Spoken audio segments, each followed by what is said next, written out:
I just read and read and read. I probably read 5 to 6 hours a day. I don't read as fast now as when I was younger, but I read 5 daily newspapers. I read a fair number of magazines. I read 10Ks. I read annual reports, and I read a lot of other things too. So I've always enjoyed reading. I love reading biographies. I always liked numbers. I knew I was going to be interested in stocks the rest of my life, but probably at the time I was 8 or 9. I used to keep charts on all kinds of stocks when I was that age. My aunt gave me a world almanac, so I memorized the population of all cities of any real size. But I just like numbers.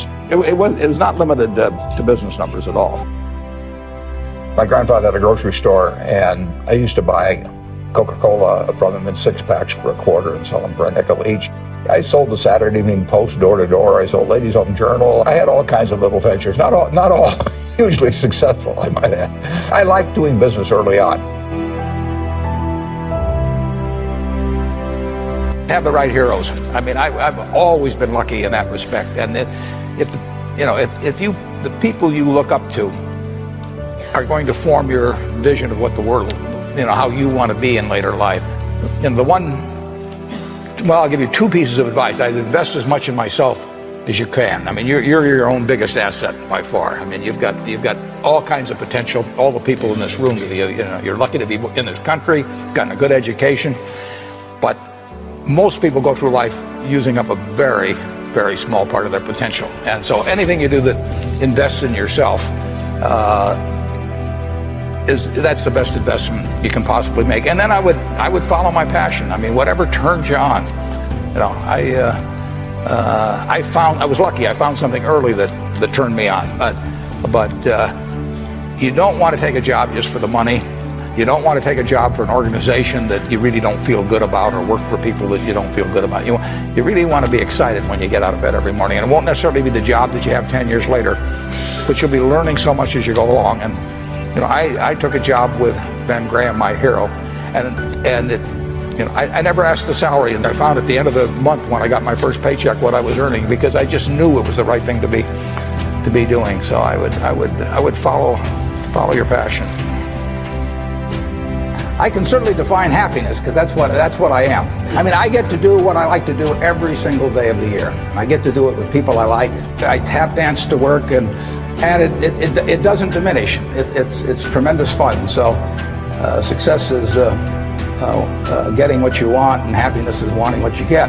Well, I don't know which one applies in this case, but I do know that I wouldn't be doing anything else. I mean, I do advise you, when you go out to work, go to work for an organization that you admire, people you admire, because it'll turn you on, and you ought to be happy where you are working. And I was just wondering, what would you consider to be the worst investment you've ever made? The worst investment I ever made? How long do you have? I've made some very bad ones, but that doesn't really bother me. It may bother the shareholders, but that's another question. You're going to make mistakes in life. I mean, there's no question about it. You don't want to make them on the big decisions, who you marry and some things like that. So there's no way I'm going to make a lot of business and investment decisions without making some mistakes. I may try to minimize them. I don't dwell on them at all. I don't look back. The biggest mistakes are the ones that actually don't show up. They're the mistakes of omission rather than commission. We've never lost that much money on any one investment, but it's the things that I knew enough to do that I didn't do. We have missed profits of as much as maybe $10 billion in things that I knew enough to do and I didn't do. Now, the fact I didn't buy Microsoft way back is not a foregone opportunity, because I didn't know enough to make that decision. But there have been other investments where I did know enough to make the decision, and for one reason or another, I either didn't do it at all, or I did it on a small scale. I was sucking my thumb when I should have been writing checks, basically. And those don't show up. There's no place where it shows missed opportunities, but I've missed some big ones.